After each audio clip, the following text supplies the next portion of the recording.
la neuroscience de la manifestation ou comment hacker notre cerveau pour obtenir ce que nous souhaitons dans la réalité. Je ne suis pas en train de vous dire que vous allez faire des prières, des méditations et d'un coup, au bout de 30 jours, vous allez avoir votre chiffre d'affaires qui va être multiplié par 100 parce que c'est ce que vous avez manifesté, trouver l'amour ou encore perdu 50 kilos, ok, on n'est pas là-dessus. On est vraiment sur une position scientifique et non spirituelle, notamment neuroscientifique, pour vous expliquer que oui, il est possible d'enclencher des changements cognitifs qui vont avoir une action tangible et réelle dans la réalité. Et je vais vous enseigner comment faire, comment le mettre en place dans votre quotidien d'entrepreneur et ou de neuroatypique pour augmenter votre performance et pour effectivement faire en sorte que vos rêves d'entrepreneur deviennent réalité. Commençons. Il y a en fait 4 hacks qu'il est possible de faire sur notre cerveau lorsque l'on parle de manifestation. Le premier ingrédient est très simple, c'est celui de la visualisation.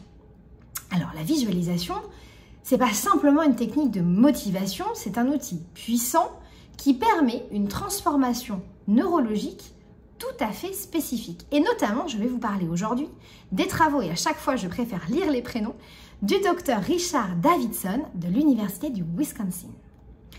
Ce professeur est spécialisé dans tout ce qui est étude des émotions, mais également de la neuroplasticité, donc notre capacité pour notre cerveau à connecter des neurones entre eux, à faire de nouveaux chemins pour apprendre de nouvelles compétences ou performances.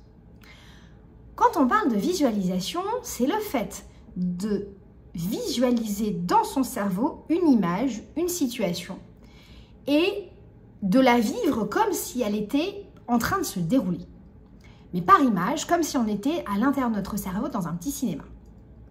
Ce qui est très intéressant, c'est que ces techniques de visualisation sont aujourd'hui utilisées par les artistes, sont utilisées également par les sportifs de haut niveau en préparation mentale, sont utilisées à l'armée, là encore en préparation mentale avant une OPEX difficile, ce qu'on va appeler aussi des drills. Sachez que les drills peuvent être physiques ou effectivement neuro également, cognitifs, donc dans la visualisation mentale, la représentation mentale.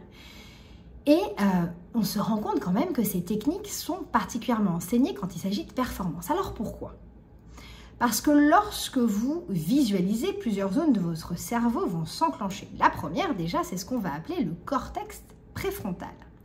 Cette région du cerveau joue un rôle crucial dans la planification complexe, la prise de décision ou encore la modération de nos comportements sociaux. C'est ce qui va faire que vous n'allez pas mettre un coup de poing à la première personne qui va vous énerver, par exemple. Lors de la visualisation, très intéressant, le cortex préfrontal se met à s'activer parce qu'il va contribuer à générer les images mentales et les scénarios que nous voyons dans notre esprit. C'est grâce à lui que la salle de cinéma s'enclenche. D'accord ? Ça, c'est la première chose. Vous allez voir, c'est très important. On va avoir un autre cortex qui va s'enclencher, qui est le cortex moteur et prémoteur. Effectivement, lorsque nous visualisions des mouvements, ces régions du cerveau s'activent, et très intéressant, de manière similaire à lorsque nous réalisons ces mouvements pour de vrai, dans la vraie vie. Cela nous laisse penser que quand on visualise, on peut renforcer les voies neuronales nécessaires pour l'exécution du mouvement physique qu'on a imaginé. Une raison d'ailleurs pour laquelle la visualisation, comme j'ai pu le dire au préalable, est très intéressante dans le domaine sportif. On a également le système limbique. Alors lui, il est impliqué dans la régulation de nos émotions. Le système limbique est également activé pendant la visualisation lorsque les scénarios visualisés ont des composantes émotionnelles qui sont fortes. Ça implique là aussi que notre cerveau se réveille comme si, dans la réalité, émotionnellement, nous vivions la même chose. On a le lobe occipital, donc c'est partie du cerveau qui traite les informations visuelles. Et là encore, on visualise et pourtant pour notre cerveau, c'est comme si la scène, nous étions en train de la vivre. Et vous le comprenez bien, nous avons donc le cortex préfrontal qui est la salle de cinéma qui va nous permettre la génération de ces images mentales.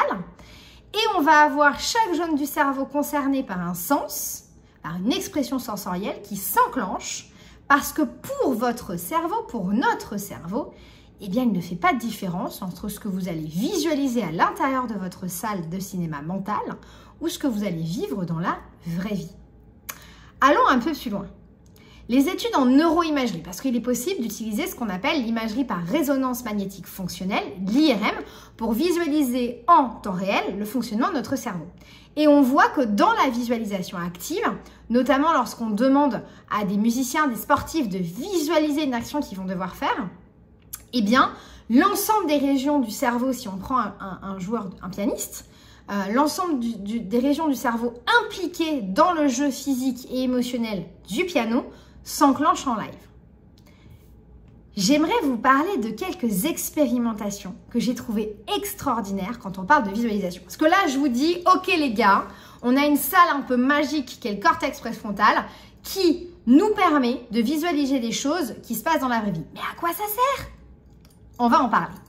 Je vous donne quelques études que j'ai trouvées vraiment extraordinaires. Une étude qui a été réalisée, je lis là aussi le nom, le docteur Guyon Yu, un psychologue en exercice à Cleveland Clinic Foundation, qui a découvert qu'en prenant deux groupes de personnes, à qui il y en a un groupe, on va demander de faire des exercices de visualisation pour augmenter leur force musculaire. Donc, ils vont imaginer qu'en gros, qu'ils font du sport, pour faire très simple, pendant à peu près 12 semaines, d'accord, ils ont 10 minutes par semaine. Et de l'autre côté, un groupe qui ne le fera pas. Ce qui est extrêmement intéressant, c'est que le groupe qui a fait de la visualisation, on a eu une augmentation de la force musculaire à hauteur de 13,5%.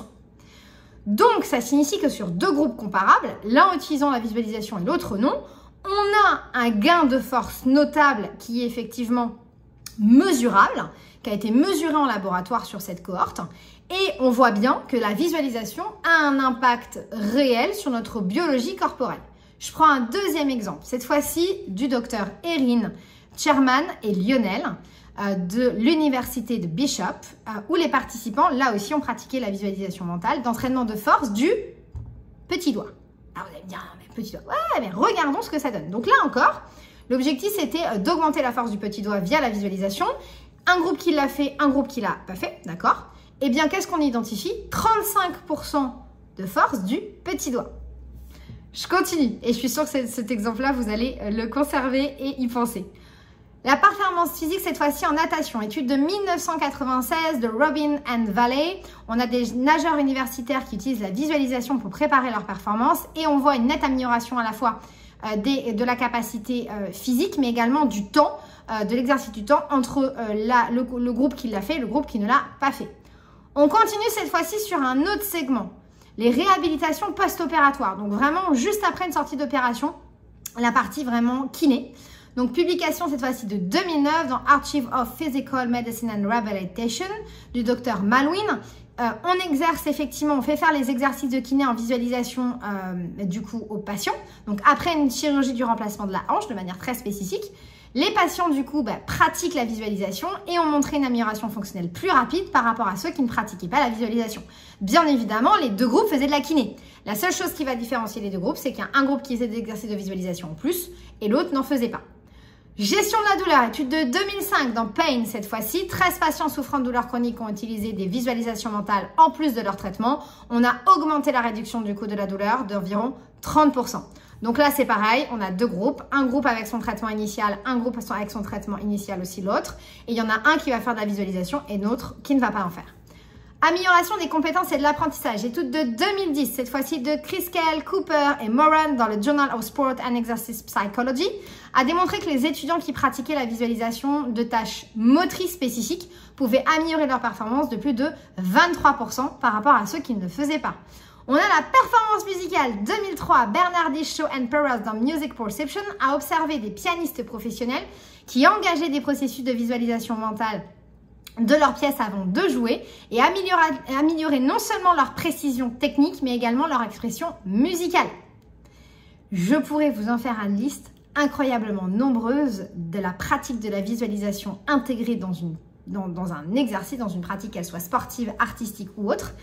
Et effectivement, vous montrer qu'il y a une augmentation de la performance. Donc, je vous invite, chers entrepreneurs, chers neuroatypiques, à essayer de visualiser vos tâches difficiles chaque jour pour effectivement réussir à augmenter votre performance. Choisissez sur quoi vous voulez travailler et intégrez au quotidien de la visualisation mentale parce que ça va faire une vraie différence pour augmenter votre performance, mais également atteindre certains objectifs. Donc ça, c'est le premier hack extrêmement important sur lequel je voulais avoir un échange avec vous aujourd'hui. Je le rappelle, si vous avez aimé cette vidéo et si vous aimez cette vidéo, parce qu'il y a encore 3 hacks derrière, n'hésitez pas à liker, commenter, partager la vidéo et surtout abonnez-vous. Et si vous souhaitez être accompagné pour augmenter vos performances et ou vous lancer votre entreprise, faire du chiffre d'affaires si vous êtes notamment une personne atypique ou divergente, n'hésitez absolument pas à prendre rendez-vous directement, lien dans la bio. On continue sur le deuxième hack, la gratitude. Alors ça aussi, c'est un truc qu'on voit beaucoup sur les réseaux sociaux. Vous allez entendre, oui, soyez dans la gratitude, ça change tout, etc. Qu'en est-il d'un point de vue neuroscientifique? En fait, exprimer sa gratitude de manière régulière peut particulièrement reprogrammer votre cerveau en profondeur pour avoir plus de neurotransmetteurs qui s'expriment, qui vous permettent d'atteindre un certain niveau de plénitude. On a une étude effectivement de 2003 qui a été publiée par Eamon et McCullen, qui a démontré que tenir un journal de la gratitude, j'y reviendrai après sur ce que c'est, permettait vraiment d'augmenter ce qu'on appelle les conditions de bien-être et de satisfaction de vie. Alors, qu'est-ce que ça veut dire? Déjà, toujours la même chose, lorsqu'on s'implique dans un process de gratitude, on va augmenter l'activité toujours de notre fameux cortex préfrontal. D'accord? On l'a vu, prise de décision, mais il est aussi le siège des émotions positives. Les personnes qui pratiquent la gratitude montrent une plus grande activation de cette zone à ce moment-là, notamment le cortex préfrontal dit médian, une zone qui est associée à la récompense, donc au système de la récompense et au traitement des aspects sociaux des interactions. Donc en gros, c'est un peu comme si on vous faisait un câlin, mais il n'y a pas l'ocytocine qui s'enclenche, qui est une hormone très spécifique au moment où on va vous prendre dans vos bras, quelqu'un va vous faire un câlin et vous serrer dans vos bras. On a par contre effectivement comme s'il y avait une interaction sociale et quelqu'un qui vous rendait vous rendez la gratitude que vous projetez. Et ça va générer effectivement des émotions très positives. On va également réduire le stress et améliorer la résilience de manière significative. Là encore, exprimer la gratitude peut réduire les niveaux du stress. Et ça, comme on le voit, par l'activité de l'amygdale. Petite zone qui se trouve ici, c'est pas ici, c'est vraiment une petite zone qui se trouve juste ici, qui est le centre du traitement de la peur dans notre cerveau. C'est probablement l'endroit le plus primitif de notre cerveau qui nous permet en fait de garantir notre survie, il faut le savoir. Et lors de l'expression de la gratitude, on va pouvoir contribuer à réduire l'activité de l'amygdale et donc de cette notion de peur, d'hypervigilance dont notre amygdale a la fonction pour nous garder en vie, tout simplement. On va également augmenter la santé mentale de manière générale, on le verra. On va pouvoir augmenter la sécrétion de neurotransmetteurs comme la sérotonine et avoir une meilleure régulation de notre système dopaminergique, ce qui a comme conséquence d'améliorer l'humeur et le plaisir.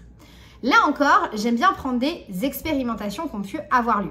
Si je reprends notre fameux Eamon et McCullen de 2003, dans cette étude, les chercheurs ont demandé à des groupes de participants de tenir ce qu'on appelle du coup un journal de la gratitude. Donc en gros, c'est noter 3 choses chaque jour sur lesquelles on est pleinement reconnaissant. Eh bien, qu'est-ce qu'on a identifié? C'est que chaque semaine, le groupe qui faisait le travail de gratitude était de plus en plus optimiste et effectivement se sentait de mieux en mieux dans sa vie. Quand même assez extraordinaire.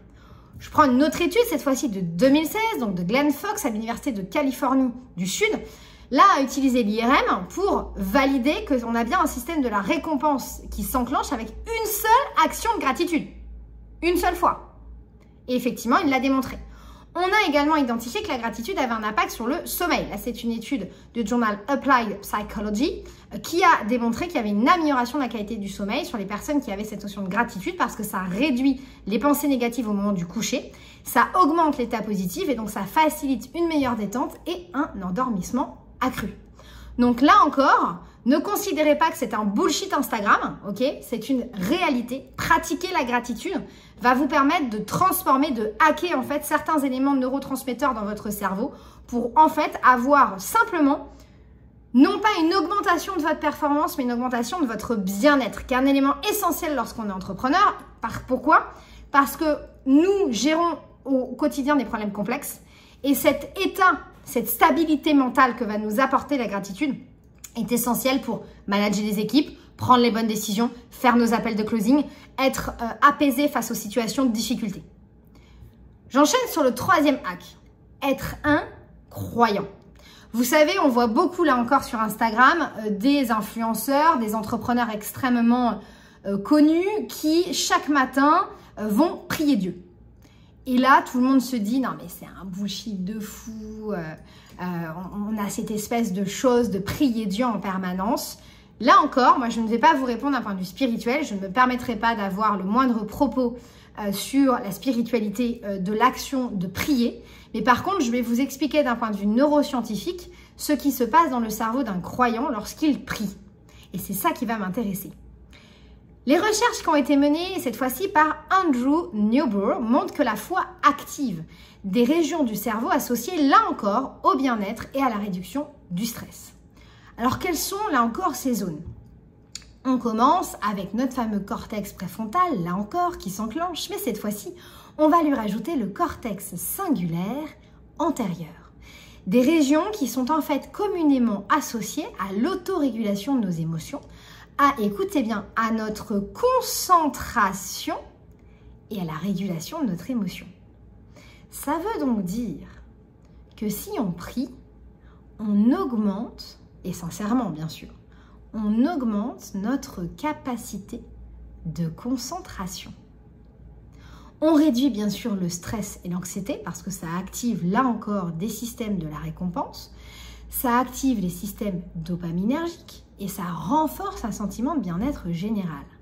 Dernier point, parce que prier est très très proche de l'action de méditer, notamment de l'action ce qu'on va appeler de flow mental, on va améliorer la connectivité cérébrale.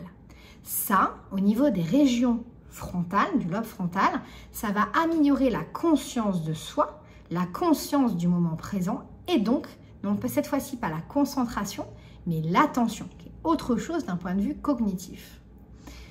Ça veut donc dire qu'en ayant cette action, qui peut être assimilée à une action en réalité de méditation profonde, de flow mental, eh bien, c'est probablement l'action qui peut nous amener à un niveau de performance dans le travail extraordinaire, au-delà du bien-être que cela peut procurer, comme vous l'avez compris, en termes d'attention, de concentration et donc par voie de conséquence de mémoire. Là encore, je vous donne quelques études qui ont été démontrées dans le Journal of Psychology Practice, qui démontrent que les programmes de pleine conscience, et notamment comparés à des personnes qui prient, vont avoir une action incroyable sur la dépression, l'anxiété ou le stress post-traumatique, qu'on a même un effet sur la longévité. Pourquoi? Parce que si vous régulez votre adrénaline et votre taux de cortisol dans le sang, vous allez éviter en fait l'impact de la dégénérescence cellulaire qui s'enclenche dès nos 21 ans. On va pouvoir effectivement la réduire, avoir un meilleur contrôle là-dessus pour éviter d'avoir effectivement une dégénérescence cellulaire naturelle qui s'accélère à cause du fait qu'on a un stress, une hypervigilance dans l'organisme qui s'exprime d'un point de vue biologique. Là encore, ce hack-là vous permet d'améliorer votre performance et d'aller au-delà de la notion même de spiritualité que nous pouvons voir dans tout Instagram. Regardez ça d'un point de vue de la science, regardez ça d'un point de vue de la neuroscience et servez-vous-en au quotidien pour augmenter votre intention, attention, concentration et votre mémoire. Je termine avec le quatrième hack qui est le changement de votre catégorisation mentale.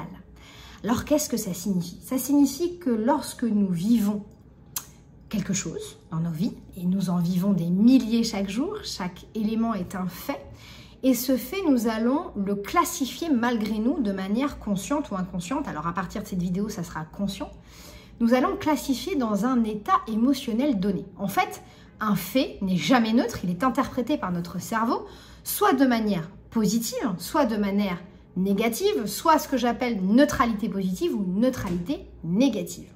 Et cette catégorisation mentale se construit dès notre naissance, à travers nos traumatismes, à travers notre éducation, à travers l'entièreté de nos expériences qui ont amené notre petite amygdale qui est derrière à catégoriser celles qui ont été vécues de manière négative comme étant dangereuses. Et donc son boulot, c'est de vous alerter que le danger revient s'il y a un fait qui est similaire. Et ça, c'est ce qu'on va aussi pouvoir appeler en psychologie les biais cognitifs, qui en fait sont neurobiologiques en réalité, neuropsychologiques, et vont inclure notre manière de voir le monde et vont déformer notre manière de voir le monde. Parce que ce qu'il faut comprendre, c'est qu'un fait est juste un fait.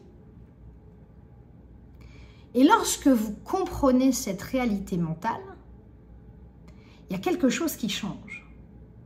Et la restructuration cognitive, qui est un process qui permet de retravailler cette classification et de demander à notre amygdale de déclasser des éléments de votre mémoire comme étant négatifs pour les classer en neutralité ou en positivité pour avoir et identifier plus de faits comme quelque chose de positif versus que comme quelque chose de dangereux ou négatif, c'est ce qu'on appelle le process de restructuration cognitive, change complètement votre vie. Et pour moi, de tous les hacks, c'est celui qui est le plus impactant. Alors pourquoi? D'abord parce que lorsqu'on fait ce travail de restructuration cognitive, on le voit, l'activité du cortex préfrontal est complètement transformée, on a une alerte qui est hyper importante et on voit qu'on a la possibilité de réguler du coup, notre amygdale. Et donc ça, c'est quelque chose qu'on arrive à voir. Les deux zones s'enclenchent lorsqu'on fait ce travail de restructuration. On va réduire l'activité de l'amygdale, on va augmenter la connectivité neuronale et on va effectivement avoir un cortex préfrontal qui va restructurer l'entièreté du coup d'un point de vue cognitif et neurochimique, nos façons de vivre les événements. Et comment est-ce qu'on peut appliquer cette restructuration cognitive? Eh bien déjà, on va observer et identifier, et ce pendant au moins une semaine. Je vous invite à avoir un tableau dans lequel vous allez avoir une centaine de lignes par jour, un tableau Excel, centaine de lignes par jour, et vous allez tout simplement, pour chaque fait que vous vivez, donc brosser les dents, allumer la lumière, tout ça, ce sont des faits. J'aimerais que vous le conscientisez de manière extrêmement forte et que vous mettiez en face positif, négatif, note positif, note négatif. La neutralité n'existe pas, votre cerveau fera toujours en sorte de les classifier. Il y a juste à avoir une intensité plus ou moins différente. L'objectif, c'est déjà d'identifier et de comprendre vos schémas. Ensuite, c'est de déconstruire dans un premier temps ce que j'appelle la neutralité négative. C'est-à-dire que c'est de déconstruire cette neutralité négative pour les faire passer en neutralité positive. Et ceux qui sont en neutralité positive, qui sont souvent sous-estimés, c'est de les passer en positif assumé. Par exemple, mon chéri est rentré du travail, nous avons dîné tous les deux face à une série Netflix. La plupart du temps, ce genre de faits vont être positionnés en neutralité positive. En fait, c'est une normalité.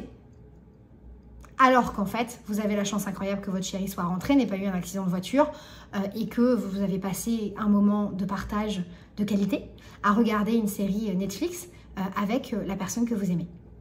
C'est quelque chose de positif. Donc on va enclencher, identifier comment sur chacune notamment des neutralités positives, on va pouvoir les faire passer en positivité maximale. Donc ça, c'est simplement un travail avec un deuxième tableau où on les liste et justement on fait ce travail de en quoi en fait c'est exceptionnel. Et on va l'écrire. Et puis sur la neutralité négative, on va s'interroger sur mais pourquoi est-ce que j'ai vécu ça en fait avec quelque part un arrière-goût de négativité. Ça vient d'où? Donc il faut répondre à cette question, ça vient d'où? Quel biais cognitif? Quel élément de mon éducation? Quel élément traumatique? Quelle mémoire? Et est-ce que je peux pas juste le dire que en fait c'est pas si grave que ça? En fait, c'est juste un fait qui s'est passé, donc ça va basculer en neutralité positive. Je vous invite sur après les éléments négatifs, là aussi, à les déconstruire, mais sur une troisième étape, pour avoir conscience d'où ça vient, pour avoir conscience, pour éviter que ce soit vos traumas et vos mémoires qui gèrent votre négativité, et voir si certains peuvent être effectivement désenclenchés.